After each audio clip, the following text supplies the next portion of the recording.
90 రోజుల కోర్సు పూర్తి చేస్తే చాలు 100% ప్లేస్మెంట్ సపోర్ట్ తో సాఫ్ట్వేర్ జాబ్ మీ సొంత. వెంటనే కోడ్ జ్ఞాన్ డెస్టినేషన్ ని సంప్రదించండి. సో పవన్ కళ్యాణ్ గారు పిఠాపురం నుంచి ఎప్పుడైతే పోటీ చేయాలని నిర్ణయించుకున్నారో పిఠాపురంలోనే ఆయన చిరునామా ఉండాలని కూడా ఆయన డిసైడ్ అయ్యారు. అందుకోసం పిఠాపురంలో ఒక ఇంటిని కూడా తీసుకున్నారు. ఆ ఇంటికి సంబంధించినటువంటి అప్డేట్స్ కూడా ఇప్పటివరకు ఇచ్చాం. సుమన్ టీవీ కూడా ఇచ్చింది.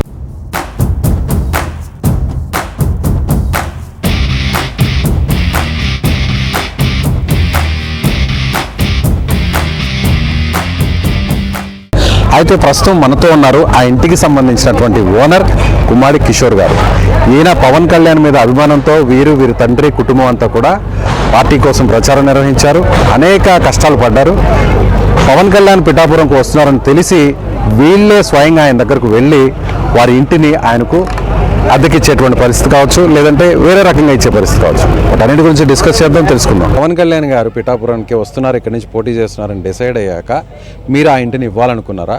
ఆ ఇంటికి సంబంధించినటువంటి అప్పగించే కార్యక్రమం ఎలా జరిగింది, దాని గురించి డీటెయిల్గా, అంటే అందరు కూడా వెయిట్ చేస్తుంటారు.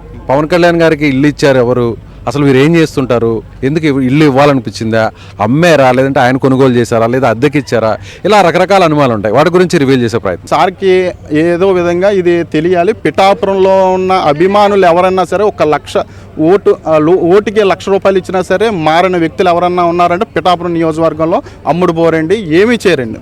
అంత అభిమానంగా ఒక్కసారి గెలిపించాలి ఆ నాయకుడిని అనుకున్నారంటే వాళ్ళు నిద్రపోకుండా రే అనగా పగలనగా కష్టపడి పనిచేసే వ్యక్తిత్వం ఉన్న వాళ్ళు పిఠాపురం వాళ్ళు. అంత స్వార్థం లేకుండా పనిచేస్తారు పిఠాపురం.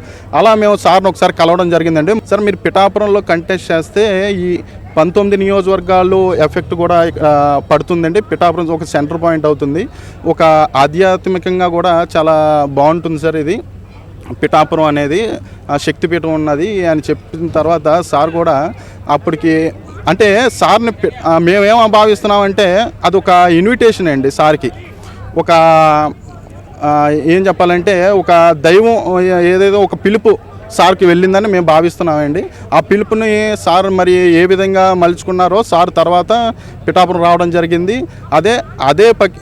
అదే టైంలో మేము ఏం చెప్పామంటే సార్ ఇక్కడ కొత్తగా మేము ఇల్లు కన్స్ట్రక్ట్ చేస్తున్నాం సార్, మీరు వచ్చి ఒక్కసారి చూడండి సార్ అని చెప్పడం కూడా జరిగింది. తర్వాత అవన్నీ కూడా మేము సాఫ్ట్వేర్ కంపెనీ పెట్టాము, ఇవన్నీ కూడా జరిగినాయి. ఒక 3 సంవత్సరాలు ఇప్పుడు పవన్ కళ్యాణ్ గారు ఉండేటువంటి ఆ ఇంటిలో మీరు కంపెనీని పెట్టామండి. ఇది ఇంటిని ఎన్ని సంవత్సరాల ముందు కన్స్ట్రక్షన్ చేశారు మీరు? 3 సంవత్సరాలు ముందు నుంచి కూడా మేము ప్లాన్ చేసుకున్నామండి. 3 సంవత్సరాలు పట్టిందండి. ఉగాదికి సార్ వచ్చి ఓపెనింగ్ చేసి సారు ఆఫీసు ఇవన్నీ కూడా అక్కడి నుంచే రన్ చేయడం జరిగిందండి. ఓకే, అంటే ఇది ఎంత స్థలం, ఇది ఎంత కొనుగోలు చేశారు, ఎప్పుడు కొనుగోలు చేశారు?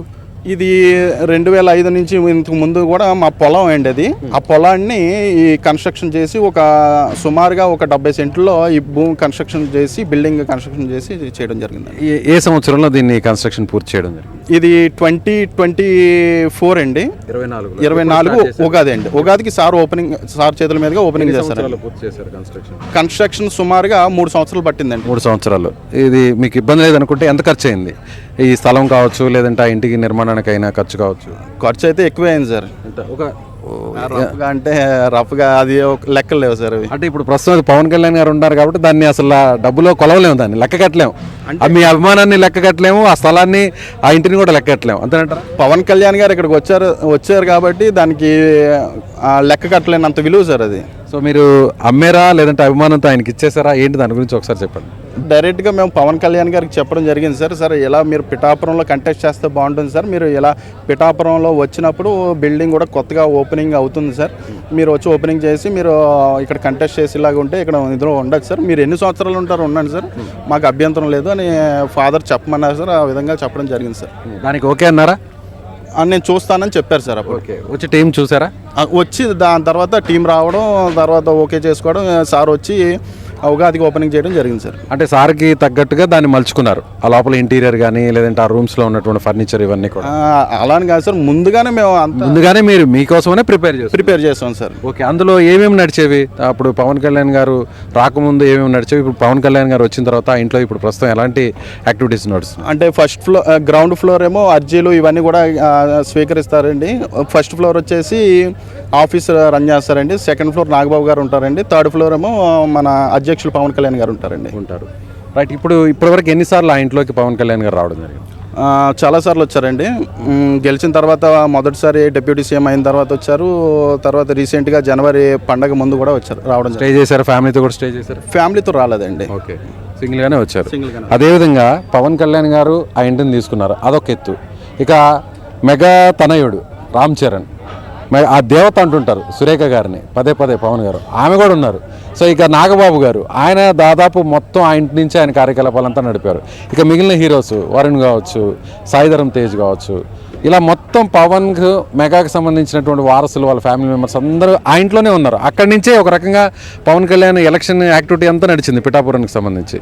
ఆ ఫీలింగ్ ఎలా ఉంది మీకు? మీ ఇంట్లో మీ అభిమాన హీరో, మీ అభిమాన నాయకుడు, వాళ్ళ ఫ్యామిలీ, ఇప్పుడు గ్లోబల్ స్టార్ రామ్ చరణ్, వీళ్ళందరూ రావడం ఎలా అనిపించింది? అంటే మేము ఏమనుకున్నాం అంటే ఓన్లీ పవన్ కళ్యాణ్ గారు వస్తారని ఉన్నాం సార్. కానీ పవన్ కళ్యాణ్ గారు రావడం వల్ల ఒక మెగా ఫ్యామిలీ ఎంత అభిమానిస్తామో అదేవిధంగా ఒక మెగా కుటుంబం అంతా కూడా ఆ రోజు ఎలక్షన్ క్యాంపెయిన్కి నిమిత్తం మొత్తం అందరూ కూడా రావడం చాలా సంతోషంగా ఉంది సార్ మాకు. చాలామంది అభిమానులు జన్మలో ఒక్కసారైనా చిరంజీవి గారిని కలవాలి, పవన్ గారిని కలవాలి, రామ్ చరణ్ గారిని కలవాలి, ఇలా మెగా హీరోలను కలవాలి అనుకుంటారు. కానీ ఏ అభిమానికి రాని అవకాశం మీకు వచ్చింది. మీ ఇంట్లో ఆ ఫ్యామిలీ ఉంటున్నారు, అక్కడి నుంచి ఎమ్మెల్యేగా పవన్ గారు గెలిచారు, డిప్యూటీ సీఎం అయ్యారు. అది తలుచుకుంటే ఎలా అనిపిస్తుంది మీకు? ఆ ఫీలింగ్ని ఒకసారిగా, మీరు ఎంతో కష్టపడి ఉంటారు పార్టీ కోసం, ఎన్నో ఇబ్బందులు పడి ఉంటారు, రాజకీయాల్లో మీ ఫాదర్ చాలా స్ట్రగుల్ అయ్యారు అంటున్నారు, ఫైనాన్షియల్గా కూడా స్ట్రగుల్ అయ్యారు. కానీ పవన్ గారు ఇప్పుడు మీ నీళ్ళు తీసుకోవడం, అక్కడి నుంచి రావడం, గెలవడం, ఫస్ట్ టైం ఎమ్మెల్యే అవ్వడం, డిప్యూటీ సీఎం అవ్వడం, 21 స్థానాలు గెలవడం, 2 ఎంపీ స్థానాలను గెలవడం, 100% స్ట్రైక్ రేట్ని ఆయన ప్రూవ్ చేయడం, దేశ రాజకీయాల్లో మోడీ గారికి దగ్గర అవడం, ఇదంతా కూడా ఆ ఇంటి దగ్గర నుంచే జరిగింది కదా. అదొక్కసారి మీరు ఊహిస్తే ఎలా అనిపిస్తుంది? అంటే ఇంటి దగ్గర నుంచి అని చెప్పను సార్ నేను. ఆయన పడే కష్టం ఈరోజు మనకి ఆ విధంగా మనకి బయటకు వచ్చింది సార్. ఆయన కష్టపడే తీరు ఎలా ఉంటుందంటే సార్, మేము దగ్గర ఉండే వాళ్ళం, చూసేవాళ్ళం సార్ సార్ని. ఆయన ఉదయం వెళ్ళి సాయంత్రం మొత్తం అంతా కూడా అన్ని మండలాల్లో తిరిగి వచ్చేసరికి సాయంత్రం 8 ఆ టైం అవే. మళ్ళీ ఆ 8 నుంచి ఏం చేయాలి ఏంటి అనేది 12, 1 గంట కూడా ఆయన నిద్రపోయేవారు కాదు సార్.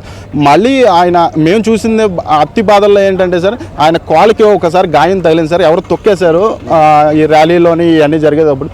ఆయన ఒక రక్తం కారుతుంది సార్, అలాగా రక్తం కారుతున్నా సరే ఆయన అలా మెక్కుకుంటా అలా పరిగెట్టుకుంటానే వస్తున్నారు తప్ప ఎక్కడ కూడా అలసట కానీ ఏమీ లేదు సార్ ఆయనకి. అంటే ప్రభుత్వాన్ని మార్చాలి, ఆ మార్చే వంతు మనం తీసుకోవాలి, ఆ బాధ్యత ఆ విధంగా ఉన్నారు తప్ప ఆయన నాకు దెబ్బ తగిలింది నేను ఈరోజు రెస్ట్ తీసుకోవాలి ఈ ఉద్దేశాల్లో అయితే ఆయన లేరు సార్.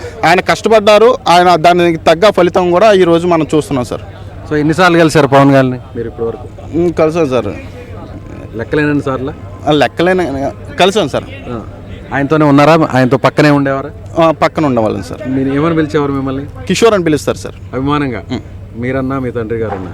నా ఫాదర్ని నాగేశ్వరరావు గారు అని పిలుస్తారు సార్, నన్ను కిషోర్ అని పిలుస్తారు సార్. సో ఆ ఇంటినైతే అద్దెకైతే ఇవ్వలేదు, అమ్మలేదు. మీరు పవన్ మీద ఉన్న అభిమానంతో ఆయన ఎంతకాలం అక్కడ ఉంటారు, ఆ విషయాన్ని చెప్పండి. అదన్నా సరే సార్ ఏది కూడా ఫ్రీగా తీసుకోరు సార్. అందుకని ఫాదర్ ఏమన్నారంటే నాకు ₹1 అద్దె ఇవ్వండి సార్, ఫార్మాలిటీ ప్రకారం అంతే, అంతకు మించి నాకు వద్దు సార్. నేను మెగా అభిమానిని, నేను మెగా అభిమానం కోసం నేను మీకు ఇస్తున్నాను సార్ అని చెప్పడం జరిగింది సార్. మీరు ఎన్ని సంవత్సరాలు ఉంటారో ఉండండి సార్, మాకు అభ్యంతరం లేదని చెప్పారు సార్. కిషోర్ గారి తండ్రి నాగేశ్వరరావు గారు ఆయన ఉన్నారు, ఆయనతో మాట్లాడదాం. ఆయన రాజకీయాల్లో చాలా సంవత్సరాల నుంచి ఉన్నారు. మెగా ఫ్యామిలీ అంటే ఆయనకి వల్ల మాలిన అభిమానం, ప్రేమ. సో ఆయన కోసం, ఆయన కుమారుడి కోసం ఒక సాఫ్ట్వేర్ కంపెనీని అక్కడ పెట్టి నడపాలి, 10 మందికి ఉపాధి ఇవ్వాలి అనేటువంటి ఉద్దేశంతో ఆ ఇంటిని కట్టారు. అయితే పిఠాపురానికి పవన్ వచ్చాక పవన్కి ఆ ఇంటిని త్యాగం చేయాలనే నిర్ణయం ఆయనకి ఎందుకు వచ్చిందో, అసలు ఆలోచన ఎలా వచ్చిందో ఆయనతో మాట్లాడదాం. నమస్తే అండి. నమస్తే అండి. ఆ ఇంటిని పవన్ గారికి ఇవ్వాలనే ఆలోచన ఎలా వచ్చింది? ఇవ్వాలని అంటే సార్ ఏమన్నారంటే మా కిషోర్ తోటి డాడీ మీరు ఒకసారి ఆఫీస్కి రండి అని మంగళగిరి రమ్మన్నారు సార్.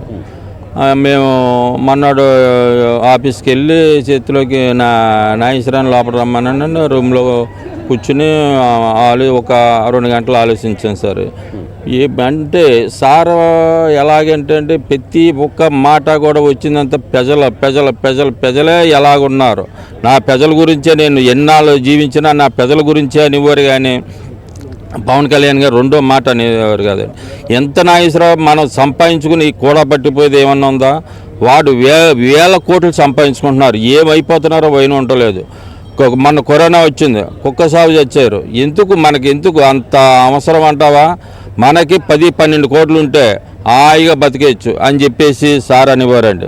ఆ రకంగా మేము చేసుకుంటూ వచ్చి మీరు ఒక్కసారి పిఠాపురం వచ్చి పోటీ చేయండి సార్ అని మేము చెప్పడం జరిగిందండి. ఉదయ్ గారికి ఇచ్చాం కదా, మళ్ళీ రావడం బాగుంటుందా అని సార్ అన్నారు. ఒక్కసారి ఆలోచించండి సార్ అని మేము అన్నాం. అంటే చూద్దారని చెప్పేసి అన్నారు. తర్వాత మా పురోహితిక అమ్మవారు దైవాళ్ళు అయితేనో ఎలాగైతేనో రావడం జరిగిందండి. తర్వాత ఒక నెల ముందు పిఠాపురం పోటీ చేద్దారని సార్ అంటున్నారు, చెప్పడం జరిగిందండి. మేము అప్పటి నుంచి కూడా సార్ రావడంతో సంతోషంగా ఉండి తర్వాత మా హౌస్ కూడా మేము రెడీ అయిపోతుందని చెప్పడం జరిగితే ఒకసారి అలా వద్దారు కదా, వచ్చి చూద్దారు సార్ అన్నారు. అలాగా రావడం, ఉగాదికి రావడం, ఓపెనింగ్ చేయడం అలాగే జరిగింది సార్. ఉగాది నాడు ఉగాది పచ్చడి జనాలకి తన చేతులతోటి ఇవ్వడం జరిగిందండి, సార్ చేతులతోటి. ఆ రకంగా జరుపుకుని వచ్చాను సార్. సో మీ ఇంటిని చూశాక ఆ ఇంటిని మీరు ₹1 అద్దెకి ఇచ్చారు, ఊరికనే వద్దన్నారు కాబట్టి పవన్ కళ్యాణ్ గారు ఆ ఇంటిని ఎప్పటి వరకు ఆయనకి ఇవ్వబోతున్నారు? ఎప్పటి వరకు ఆయన చేతుల్లోనే ఆ ఇల్లు ఉండబోతుంది?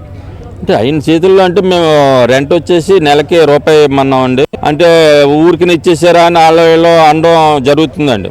మేము ₹1 రెంట్ తీసుకుంటున్నాం అని చెప్పేసి మేము ప్రతి ఒక్కరితో చెప్పుకుని వచ్చామండి. అలాగే సార్ తోటి మీరు ఎన్నాళ్ళు ఉంటారో ఉండండి, నాకు అభ్యంతరం లేదు. సాఫ్ట్వేర్ కంపెనీ ఇంటి దగ్గర నుంచి మేము నడుపుకుంటున్నామండి.